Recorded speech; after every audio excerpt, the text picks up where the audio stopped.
Today I'm going to explain to you exactly why I quit Creditrepair.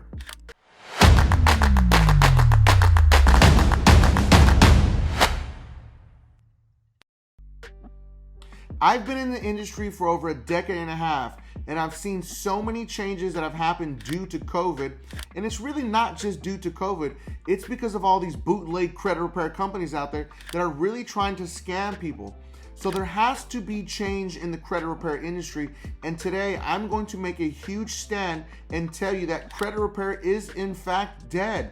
And on today's episode, I'm going to cover all the reasons why there has to be change and what we're going to do to make it happen. Welcome back to the channel. I'm Mike the Credit Guy. I'm the owner and founder of Limitless Culture. We created the most advanced DIY credit management system in the industry. Our system allows you to take control of your credit, creating custom Metro 2 attack letters every single round, never using templates, for only $55.99 a month. Link is always going to be in the description. Now let's get into this video. There's a lot of confusion in credit repair, and I've been doing it for over a decade and a half.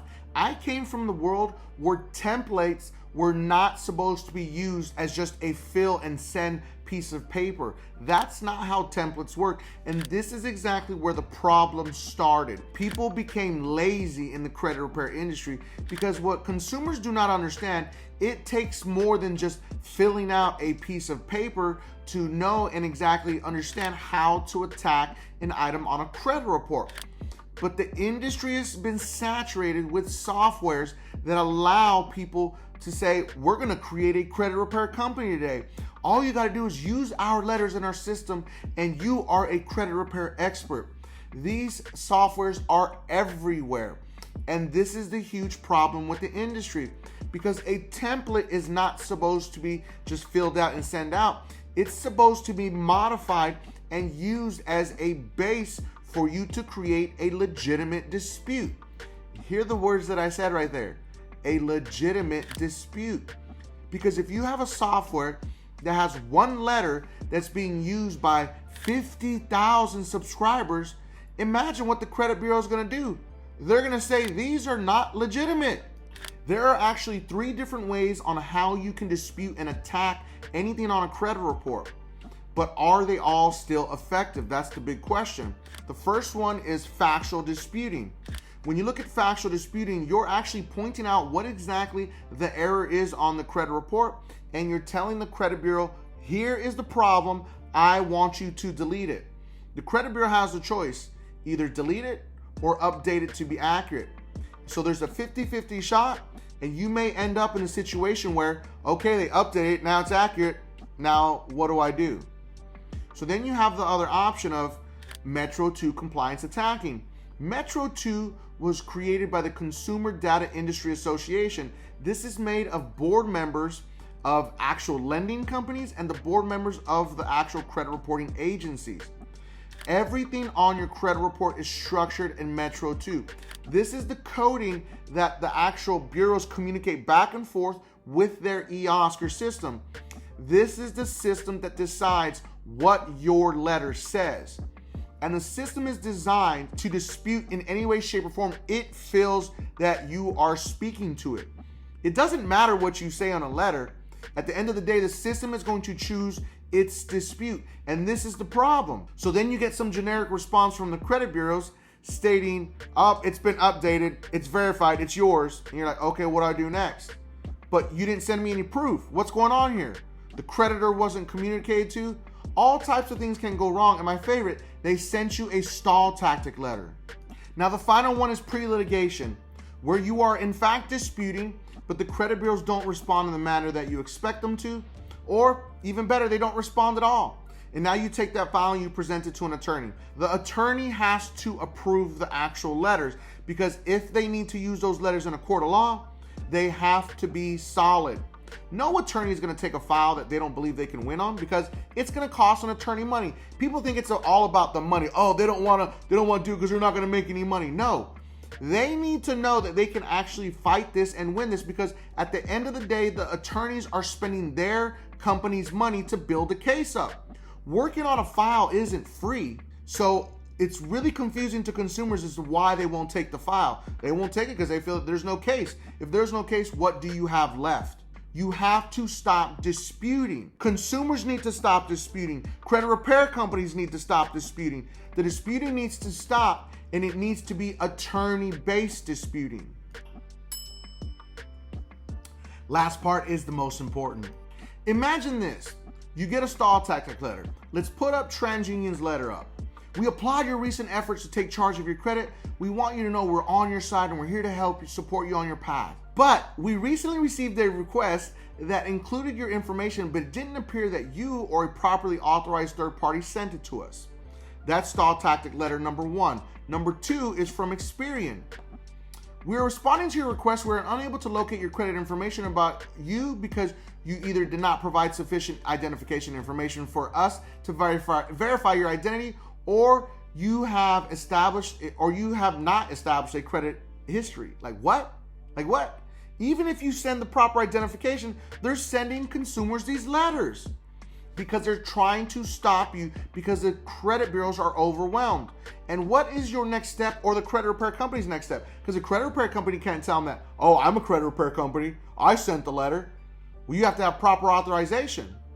Where's your proper authorization, credit repair company? And these bootleg credit repair companies don't know how to move properly. So you need to have attorneys creating and disputing, because attorneys will have to respond back to the credit bureaus, and the credit bureaus will have to answer to attorneys.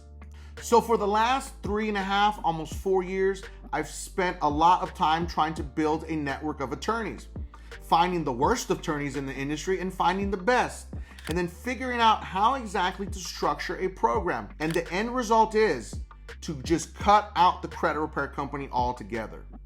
No more disputing from my company, no more disputing from credit repair companies, because it's going to end in a dead end road. Instead, let the attorneys dispute for the consumer. Get them to a properly structured system with a really solid foundation of consumer law attorneys, and let them go to work. Let the attorneys do all the disputing, because they're going to build the case. They're going to represent the client directly, because you, the consumer, may be entitled to thousands of dollars in damages with no out-of-pocket attorney fees or costs. Imagine that. You go into a program and it's not credit repair, because it's actual attorneys that are disputing for you. And those attorneys are going to represent you, and you may be potentially entitled to thousands of dollars in damages. Imagine that. So there's legal recourse. You get an actual legal team working on your side, disputing for you. And if there are FCRA and FDCPA violations, they're going to go to war with them for you. And you come out of pocket with nothing. Now, if you're trying to settle a debt, that's completely different. Debt settlement is not the same as regular disputing. You're gonna have to come out of pocket for that. But regular disputing and going after FCRA and FDCPA violations, that's how disputing should totally be. So guess what? Credit bureaus, it's checkmate. You're gonna send a stall tactic letter, now you're going to have to answer to our attorneys. So if you hire a credit repair company, the process has been extended to 6 months, 9 months, 12 months, a year and a half, 2 years. And now you're in it for an eternity, it feels like. And there's no end to it. So let me ask you this question. Tell me in the comments, what would you prefer? A credit repair company that has no legal recourse and is just sending letters endlessly and the program never ends until you quit? Or would you rather prefer attorneys disputing on your behalf, and you can potentially be entitled to thousands of dollars worth of damages with zero attorney fees or costs out of pocket? What would you prefer? Tell me in the comments, seriously. Because this is what I built. This is what I'm bringing forth to everyone now. There has to be change, and I'm going to be the first biggest person out here to make this change. We're not going to offer regular credit repair services anymore. I'm telling you right now, this is the only service that we're going to offer, plus our DIY program, and that's it. We are not going to dispute on behalf of our clients. We only let attorneys dispute for our clients. It's just that simple. So how does the process work? It's going to be $98.96 for the first month.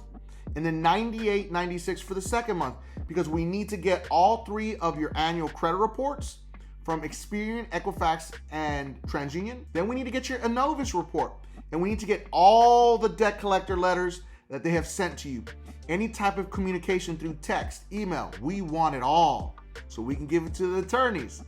Once we get everything together, the second month, we turn over your entire file to the legal team, and it's a proper handoff. You get introduced to the actual consumer law attorney team, and they take over. It's just that simple.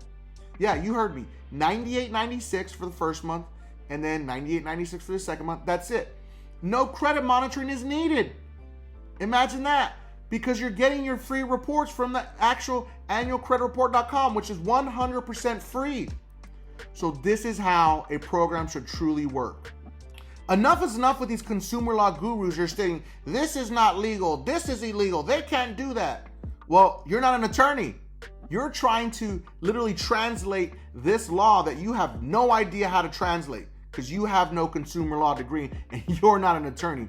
But our program is going to get consumers directly to attorneys. This is the new wave of how to work on your credit report. This is the future of how to work on your credit. I'm not even going to say credit repair, because this is attorney disputing.